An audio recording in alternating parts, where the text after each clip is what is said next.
Olá, hoje a gente vai aí começar a nossa aula de número 4, tá? Do Remind de máquinas SYSI, tá bom? Hoje a gente vai falar de um assunto bem interessante, né? Talvez dois assuntos aí. Um deles é a reação da armadura, tá bom? O que seria a reação da armadura?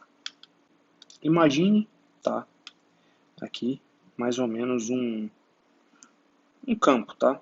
Um modelo aqui de um campo. Tá? E aqui eu tenho duas bobinas, tá bom? Uma está entrando e a outra está saindo, certo? Vamos partir aqui então do pressuposto que o fluxo magnético ele passe aqui constante, tá bom? Ele está aqui, né, no sentido da esquerda para a direita, tá? E ele está aí passando constante, tá bom? Só que isso aqui é na teoria, tá bom? O que na realidade acontece? Na realidade, o que acontece é o seguinte: uma tensão vai ser induzida aqui, tá? Nessa bobina. E aí aparece o que a gente chama de campo magnético, tá bom? Campo magnético secundário. Vai ter um campo aqui, ó, mais ou menos circulando essas espiras. E isso, esse verde aqui que a gente está falando, é esse campo magnético secundário, tá bom? E o que vai acontecer? Vai acontecer que ele vai tender a desviar aqui, ó, as linhas de campo, tá bom? Ele vai meio que desviar aqui as linhas de campo, tá? Elas vão ficar mais ou menos assim, tá? A ideia é que esse campo aqui, que tinha um plano perpendicular aqui, neutro, ele vai estar agora um plano perpendicular aqui, um pouco desviado, tá bom? E se a gente lembrar, tá, lá daquela equação da tensão gerada, tá bom? Essa tensão gerada, a gente sabe que ela é uma constante aqui do fluxo, né, vezes a velocidade. E o que acontece? A reação da armadura, que é justamente esse enfraquecimento do campo aqui, vai fazer esse campo, né, esse valor aqui do fluxo resultante diminuir. E se esse campo resultante diminui, a minha tensão interna aqui também vai diminuir, tá bom? Então vai existir esse problema. Tá, e quais seriam as principais consequências, tá bom, disso aqui? Que até então a gente só falou que ele desloca. Mas, por exemplo, no caso de um gerador, né? Um gerador, por exemplo, a tensão gerada, né, a tensão dos terminais, ela vai ser menor devido a esse deslocamento aqui do fluxo, tá bom? A escova, aquelas escovas que a gente viu lá na aula 1, se você não se lembra, volte lá na aula 1 e entenda o que seria a escova. Ela é posicionada de forma a entender que este campo aqui ele está na posição perpendicular. De forma que é como se houvesse momentaneamente, tá bom?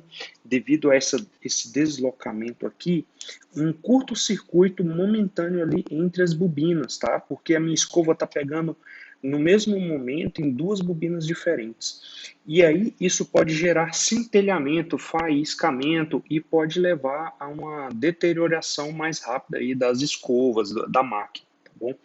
Então também tem esse problema aí de centelhamento por causa do deslocamento aqui do fluxo, né? Deslocamento do plano neutro, que é, de certa forma, um enfraquecimento do campo. E por que se chama, né? Isso aqui se chama reação da armadura. Se chama reação da armadura justamente por causa desse campo aqui, a presença de fluxo magnético aqui, né, na armadura. Por isso que se chama. Tá, e o que a gente poderia fazer, né, para evitar isso? Bom, uma das coisas que a gente pode fazer aqui na armadura é a gente colocar um condutor aqui próximo a esse, só que transportando a mesma corrente, mas em sentidos opostos, né? A ideia é a gente colocar, né, tem aqui um condutor, tá? A corrente está saindo dele e a gente colocar um condutor aqui próximo com a corrente entrando, de forma que se a gente fizer aqui uma integral de linha ao longo disso aqui, a gente vai ver que não existe fluxo, tá bom? Não existe fluxo magnético aqui. O fluxo magnético resultante é zero. É como se, devido a essa presença desses dois condutores aqui, esse fluxo verdinho que aparece.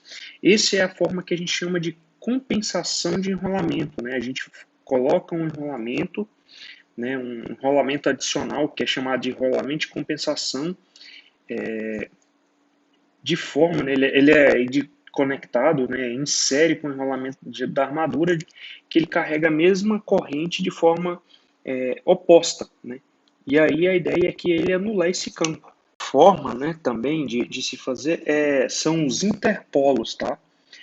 O que seriam esses interpolos? Os interpolos são pequenos polos auxiliares, né, que tem um polo principal colocado aí entre, né, os polos principais, tá?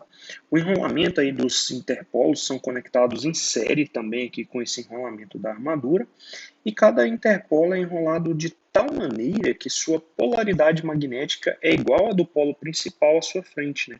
Ou seja, ele também tenta criar um campo contrário a isso aqui, tá bom? Então, a ideia é anular esses campos aí, tá? Então, essa é a ideia aí para a gente contrabalancear esse efeito da armadura. Bom, um outro ponto aqui, né, a parte B, né, da aula, isso aqui a gente está falando de reação da armadura, né?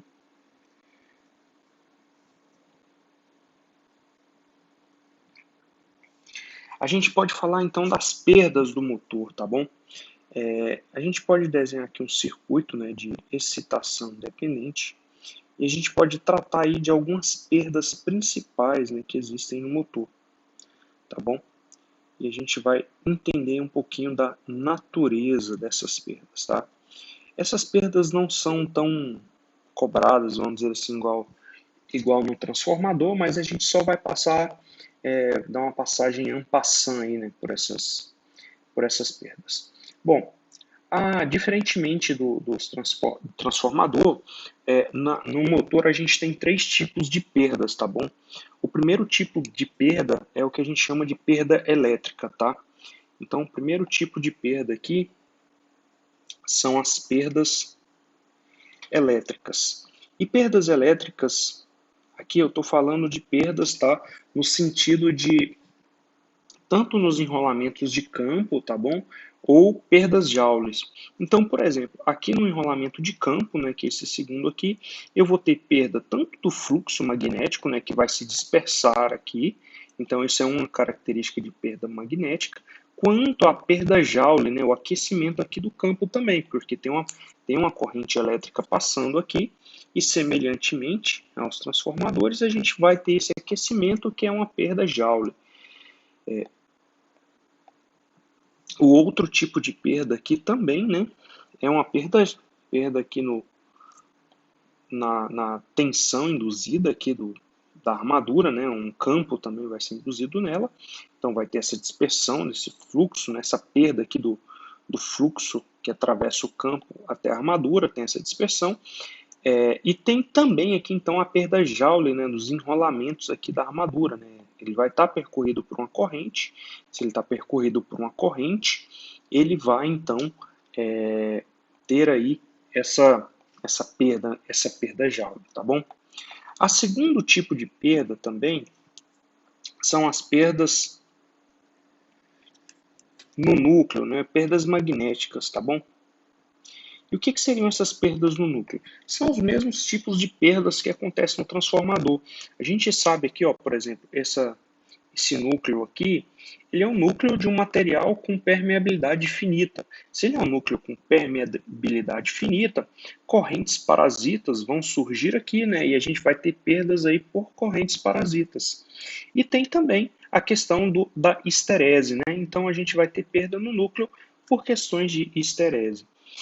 E a terceira característica aí de perdas, né, são as perdas mecânicas, tá bom? Que a gente chama aí, que acontecem apenas nos motores, tá bom? E o que seriam essas perdas mecânicas? Existem basicamente três tipos de perdas mecânicas, e aí é onde a gente além aqui da perda Joule na armadura, tá? Perda na armadura, que eu diria a principal, tá bom? Então a gente tem que saber que essa perda Joule aqui na armadura, que ela é dada pela resistência de armadura vezes a corrente de armadura ao quadrado, tá? Essa aqui seria uma das principais perdas, então eu coloquei aqui para a gente saber isso aqui. E as outras perdas aqui que acontecem no motor são perdas por atrito, tá? Então a gente tem aqui perdas por atrito. E esses atritos são principalmente causados aqui pelos mancais, pelos rolamentos dos motores, né? A gente tem peças aí, peças em movimento, né? Então tem essa questão das perdas aí por atrito que não dá para a gente medir diretamente, só dá para a gente estimar essas perdas, tá bom? Existe o outro tipo, né, de perdas que é por